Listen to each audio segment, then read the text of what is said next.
Georgia! Geocacher TN Photobug here. As you can see, I'm in Georgia. My dad and I are going to a video seminar down in Calhoun, and en route we might pick up a few geocaches. If we do, I'll be filming our experience and you get to come along. So anyway, I'll see you then. Bye.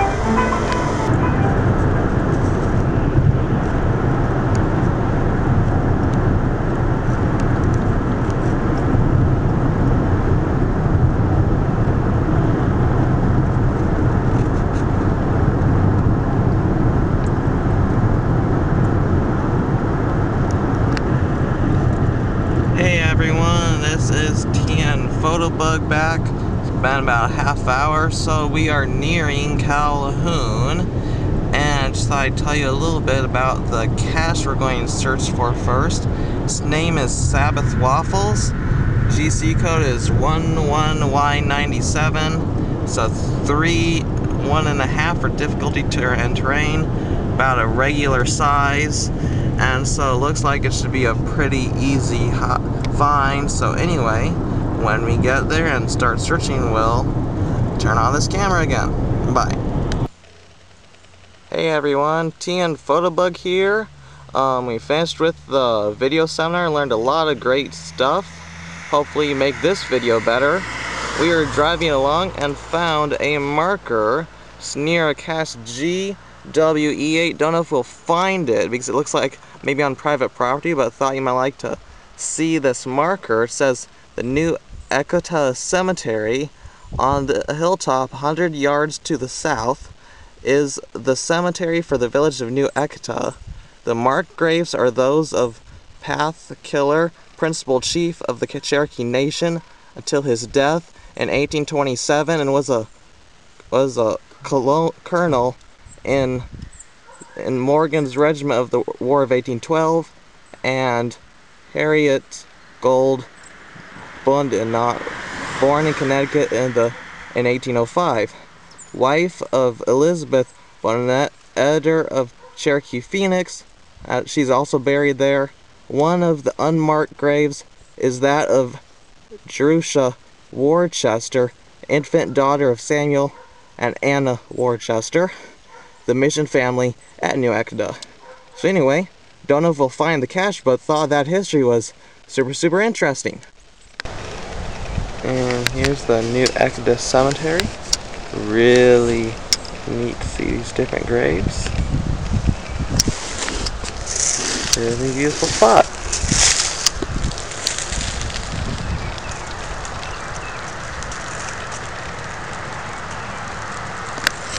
Hey everyone, TN Photobug here. I want you to know we searched for that cache GW whatever 8 it is, called Identity Crisis. Looked like it was kind of on private property, but anyway, we searched the additional clues, hint match, couldn't come up with anything. So anyway, we're going to head back and call this a DNF. Hey everyone, this is TN Photobug again, a little update. We did search for Sabbath Waffles. My dad and I scoured the whole area, couldn't find up anything. It's supposed to be an ammo can size, and couldn't find it all, so we went on, and the cemetery, I showed you guys some footage of that, and of course we DNF'd that too. Come to Resaca, there's a new cache just published last week, already been FDF'd, but we're sure it's an easy micro, should be easy to find. It's called Battle of Resaca. I believe it's GC3BHHD, something like that. Anyway, we can't find that either, so we're having a real fun historical DNF tour here of North Georgia. Anyway, here in Resaca, there's a nice little area. Found a marker talking about the Atlanta campaign. And it's a really interesting history of the Civil War. And if I can read it, I will read this to you. The thing goes like this. The Atlanta campaign in Resaca, May 13 through 15, 1864. In this vicinity, the Confederate lines north and west of Resaca held firm against Federal attack. Sherman then executed a successful flank movement to the west and south around Johnston's position, thus making the Confederate lines untenable and compelling the troops of the Confederacy to move deeper into Georgia. It's really neat that this historical area exists, reminding people of the history that happened right here. And so anyway, we're going to take a look around the great spots here and continue on our very fun historical DNF tour of North Georgia. And hope to see you soon. Bye. It's the nice little historical area in Resaca. There's up here, besides the marker I already showed you, there's a nice marker here talking about the Atlanta campaign of 1864 in Resaca. So, here it is. Don't know if I'm going to read it, but I think it's really neat that they have this here to tell people about. And also a bunch of other markers. Well, welcome to Ground Zero of the new cache we can't seem to find. Coordinates lead you right to this picnic bench, but we can't seem to find it. It's a 1.5, 1.5. So, anyway, we're just enjoying the history here of North Georgia. And here, I'll read the marker for you. Let's see, the Battle of Resaca. By the way, this is one of many markers here in the town. And here's what it says. The Battle of Resaca is one of the few places where the entire armies of Sherman and Johnston faced each other in the Atlanta campaign.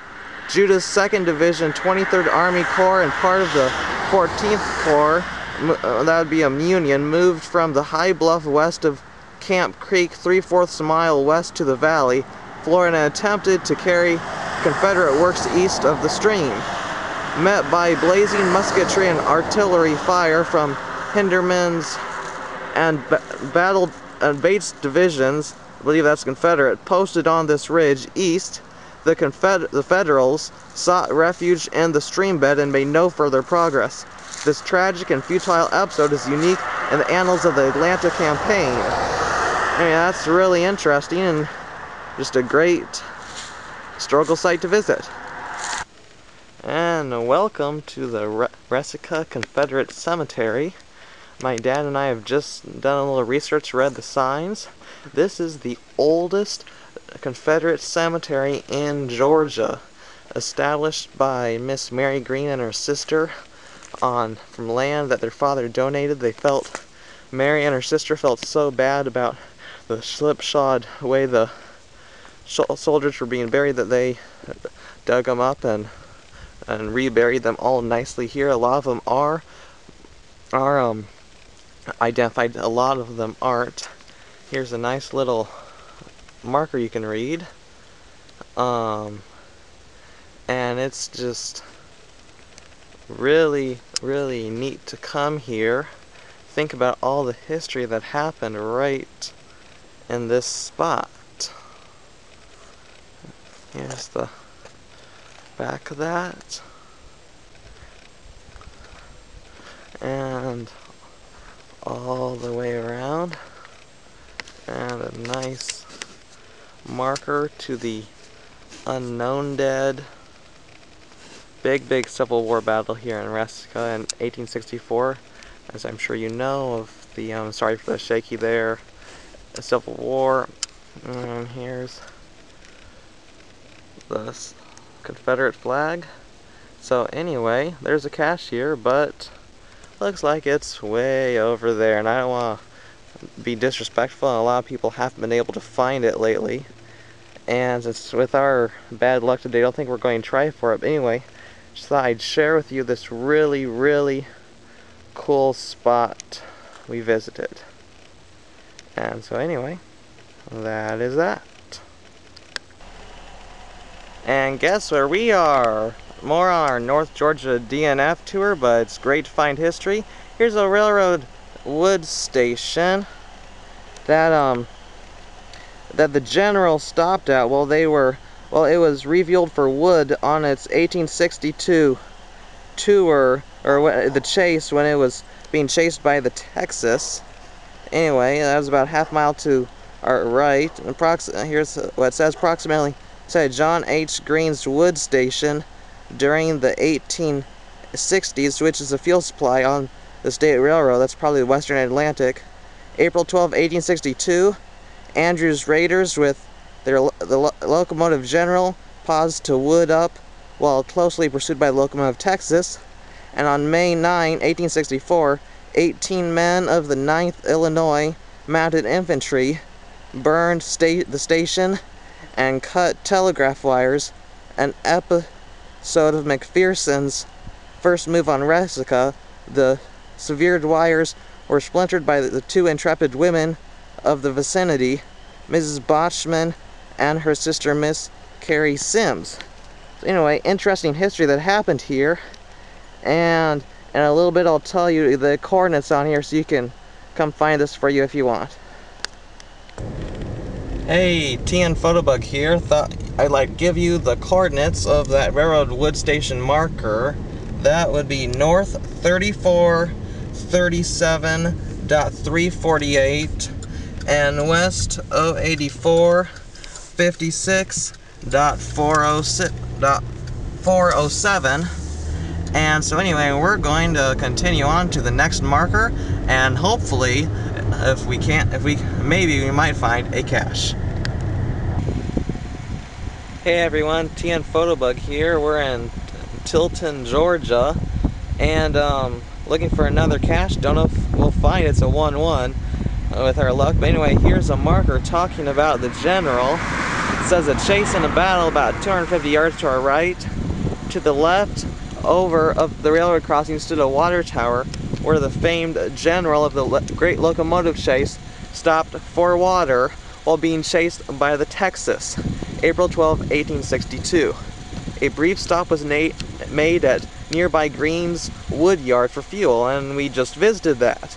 On October 13th, 1864, soldiers of French's division of Stuart's Corps Confederate Army of Tennessee launched an attack against 300 men of the 17th Iowa Volunteer Infantry under command of Lieutenant Colonel S.M. Archer, U.S. Army. And the 17th Ohio was garrisoned here to protect the Western and Atlantic Railroad bridge and tracks. Many of the men took refuge in a blockhouse located about 250 feet from here. Selden's Alabama battery battered the blockhouse with heavy artillery for hours before the garrison surrendered. And so that's just really neat history. I believe the code for this cache is GCTDQX. I'll have to check, but anyway, really neat history.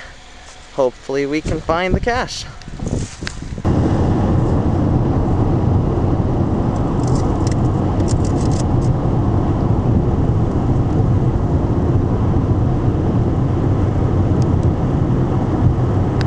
And welcome to historic Tunnel Hill, Georgia. And this right here is the tunnel and the hill of which this town is named.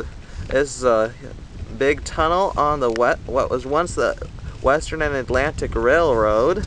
And there's actually tours, you can pay for tours, but the little visitor center isn't open today, so we can't take a tour, although we'd love to. Western Atlantic, and just beautiful area here. And yeah, that's where we are, and hopefully we'll get some more area footage soon. Hey, we're still in Tunnel Hill, Georgia, and this is the Clisby Austin house, built around 1850. I don't know much about it, but it's really, really neat, and I'll tell you some more soon.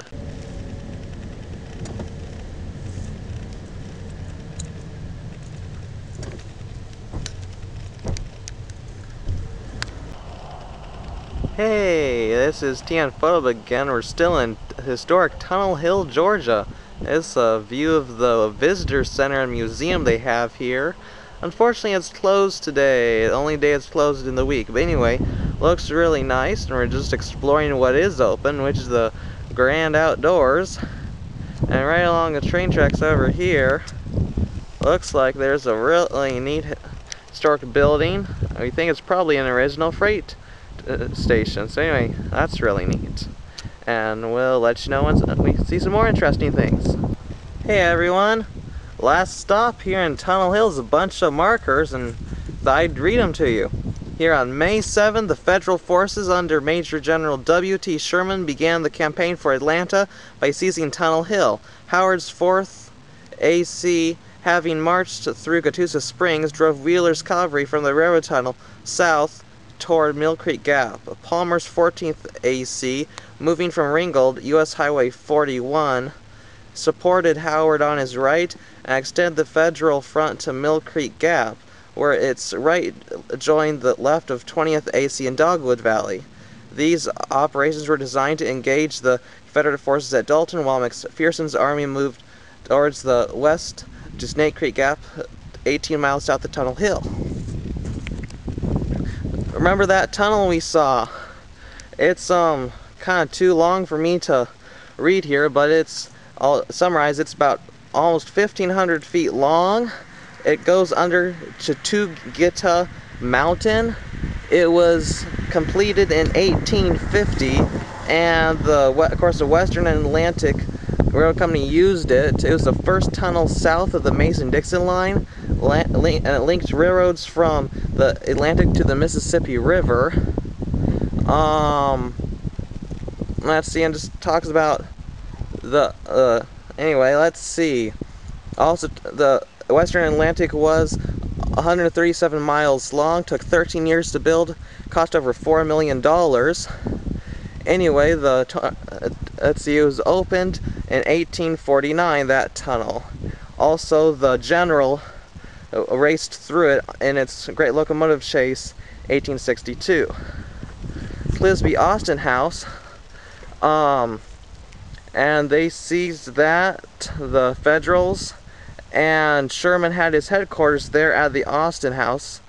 Anyway, that's where Sherman learned that the McPherson's forces had failed to cut the railroad at Resaca, and also some more action. So anyway, that's that, and we'll see you later. And welcome to Ringgold, Georgia. We've driven a bit north. You can see are now on East Georgia 2, and guess what we found? A marker talking about the old Federal Road, and here's its fascinating history. This highway is part of the Old Federal Road, an early thoroughfare that linked Georgia and West Tennessee across the Indian country. It began on the southeast boundary of the Cherokees and the direction of Athens, Georgia, and led toward Nashville via Rossville. Another branch ran from Ramhurst, Georgia, towards Knoxville. Formal permission to open this road was granted by the Cherokees in the 1805 Treaty of Tellico. Prior to its use by the whites, this route was an Indian trading path to Augusta. This thoroughfare became the earliest vehicle way of northwest Georgia, the first postal route of the region, and an important immigrant trace for the West. That's what it is, and isn't that cool? Hey, here's a really nice marker about Ringgold Gap on November 27, 1863. After the Battle of Missionary Ridge, Bragg's Confederate army retreated in disorder towards Dalton. Brigadier General Patrick R. Cleburne was ordered to take the position in the gap, hold back the Federals, and save the trains and artillery from capture. Exercising his only independent command, Cleburne utilized the terrain and his well-trained troops to hold up Federal pursuit for 5 precious hours. The trains and artillery were saved by joint resolution. The Confederate Congress thanked Cleburne for his achievement. There's just a really nice marker and a little park about Cleburne, and I highly recommend coming. Hey, my dad and I are still here at this little Confederate park here in Ringgold, Georgia, honoring Confederate General Patrick Cleburne. And here's a nice sign marker talking about the Atlanta campaign that I thought I'd read to you.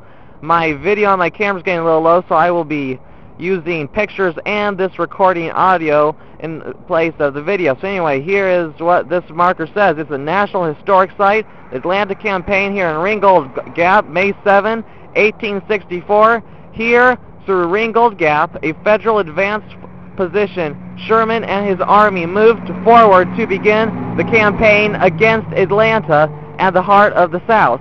The Confederate defense, well conceived and ably executed, delayed the march to the sea and the eventual division of the Confederacy. This little Confederate park here in Ringgold, Georgia is really so awesome, small, but the size does not matter. Here's another marker about the Atlanta campaign I thought I'd read to you.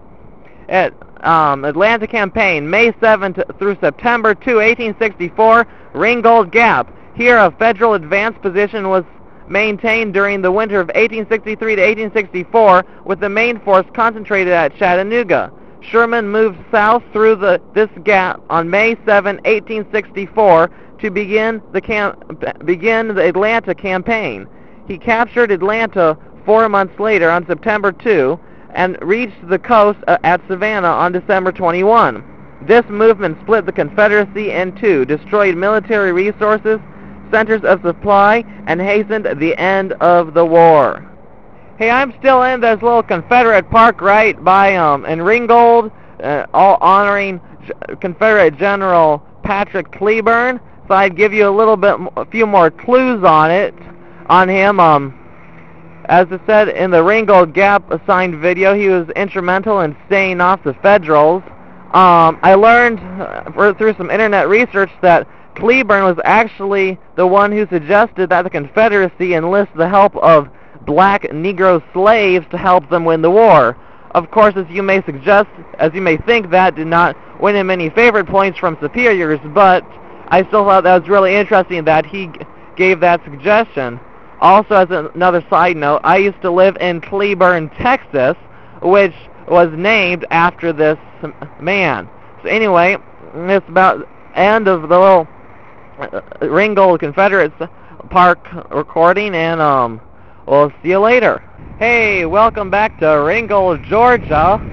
This is we are at the Ringgold Depot, historic train depot, very important in Civil War history, as you might suspect. So I'm here at a marker. As I said before, my video is not working too well. It's running low, so I'm taking some pictures and using audio supplement. So here is what this marker says. It is the Western and Atlantic Railroad Depot. This is the only depot between Atlanta and Chattanooga that has been in continuous use since May 9, 1850, when the first train ran over this end of the line. Previous to the coming of the W&A to Cherokee, Georgia, the nearest market was Augusta, 3 weeks away by ox wagon. In the early 1850s, Ringgold was a bigger market than Chattanooga, and large quantities of wheat were shipped from this depot. Built in 1849 of local sandstone with walls 14 inches thick, the building was badly damaged by Hooker's guns during the Battle of Ringgold, November 27, 1863. It was, as may be seen, repaired with limestone blocks. I'd also like to point out that this is one of the last buildings that Andrew's Raiders, with the General and the Great Locomotive Chase, ran by, as they were almost done with their unsuccessful raid and chase. So anyway, that's that, and we might see you a little later at yet another historical marker. See you then. Bye. Hey everyone, this is the last stop on the North Georgia DNF historical tour. Here, this marker is the General. This is the location where the General stopped. It was abandoned and the Andrews Raiders fled into the woods. They ended up being captured and jailed in Chattanooga, then hanged a few months later in Atlanta. But anyway, it's too hard to read, but this marker tells all about that. I did find the cache here. Yeah, I can't believe it. Choo-choo General Cache GC17QXJ, I believe. It was pretty easy to find, great hints. And so anyway, that's It's the area and it's really cool. Thanks for coming along with me, and it was a lot of fun to have you along. See you later. Bye.